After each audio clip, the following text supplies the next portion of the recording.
नमस्कार मंडळी, श्री स्वामी समर्थ. तुम्हाला आजचा दिवस सुखाचा, आनंदाचा आणि भरभराटीचा जावो हीच मी स्वामींच्या चरणी प्रार्थना करते. तर आज ना भाजीसाठी काय बनवावं मला हे सुचत नव्हतं आणि घरामध्ये काही भाजीपाला उरला नव्हता. तर फक्त बटाटे फ्रीज उघडून बघितलं तर फ्रीजमध्ये फक्त बटाटे होते. आता म्हटलं चला बटाट्याचीच काहीतरी भाजी बनवायची. कोरडी भाजी केली तर घरात कुणाला जास्त काही आवडत नाही आणि रश्शातली केली तर भाजी केली तरी मुलं नाक मुरडतात. मग थोडा वेळ विचार केला आणि मनात आलं की चला आज काहीतरी वेगळ्या पद्धतीने भाजी बनव. याआधी मी 2-3 वेळा ही अशी भाजी करून बघितली तर खायला खरंच खूप छान लागली. मग काय दिले कुकरमध्ये बटाटे उकडायला टाकून आणि इकडं घेतला आता कांदा, टोमॅटो आणि लसूण याची गिरवी बनवायची आहे. तर म्हटलं चला याला कापून घेऊ. तर त्याला कापून घेईपर्यंत कुकरच्या पण छानपैकी शिट्ट्या झाल्या होत्या आणि आपण बायकांचं कसं ते कुकरच्या शिट्ट्या जोपर्यंत होत नाही तोपर्यंत आपलं काम काही वेगानं चालू होत नाही.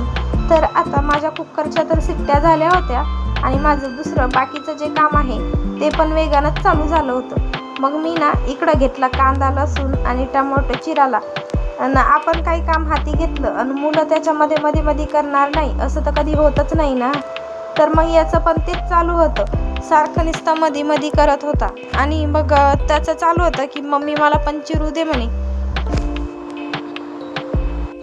मग इकडं कांदा, टोमॅटो, लसूण मस्तपैकी चिरून घेतला आणि आता बनवायची होती गिरवी. तर गिरवी बनवण्यासाठी ना आई होणं म्हणजे दररोजचा नवीन अनुभव घेणं. कधी स्वयंपाक तर कधी मुलांची काळजी, कधी घरची कामे, कधी देवपूजा. पण या सगळ्या छोट्या छोट्या क्षणांमध्येच आयुष्य खरं खूप समाधानाचं वाटतं. म्हणूनच नेहमी स्वतःला एक गोष्ट सांगते, आयुष्यात कितीही साधं जीवन असलं तरी मनात प्रेम असावं आणि घरात एकोप्याचं वातावरण आणि देवावर विश्वास असेल ना तर प्रत्येक दिवस सुंदर बनतो. छोट्या छोट्या गोष्टींमध्ये आनंद शोधायला शिकलं तर आयुष्य खरंच खूप सुंदर वाटतं आणि घर, कुटुंब, मुलं आणि देवांची कृपा यापेक्षा मोठं सुख कुठंच नाही बरं का.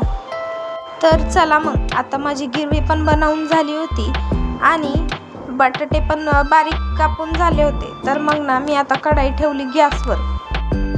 आता मस्तपैकी टोमॅटो, कांदा आणि लसूण, कोथिंबीर याला मस्त कलसून घेतलं. त्यामध्ये थोडं मीठ घातलं आणि तो परतून होईपर्यंत मी इकडं बटाटे बघते की चांगले शिजले की नाही.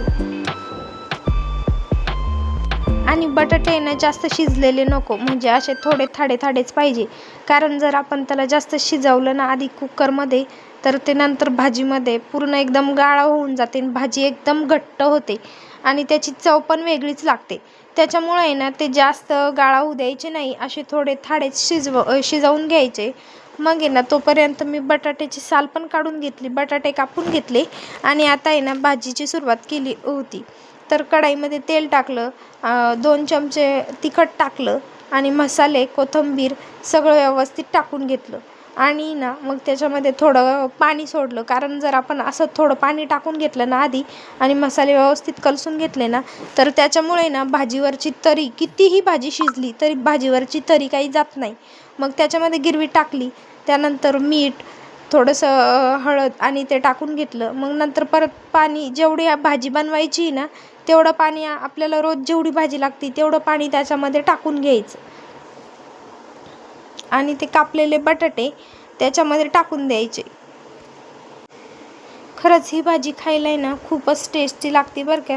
तुम्ही एकदा तरी नक्कीच बनवून बघा. कारण आहे ना मी बऱ्याच वेळा अशी केली ना तर मला तर ती खूपच आवडते. बाकीच्यांचं काही माहिती नाही पण मला तर जास्तच आवडते ती. आणि मग आहे ना व्यवस्थित शिजू.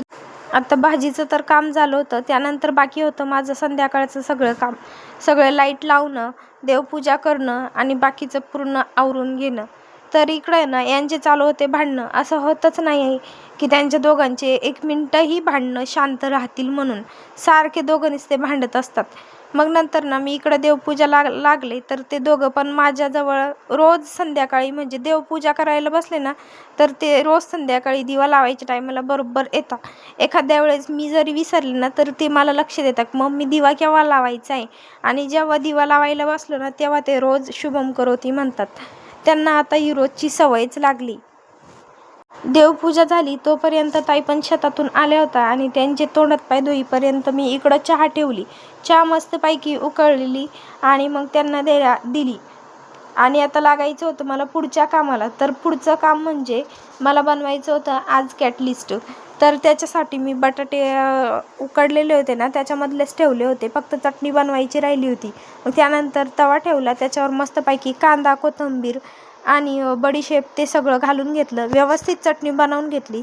मग ते गिठोळ्या ज्या असत्या ना आलूच्या त्या सगळ्या व्यवस्थित फोडून घेतल्या.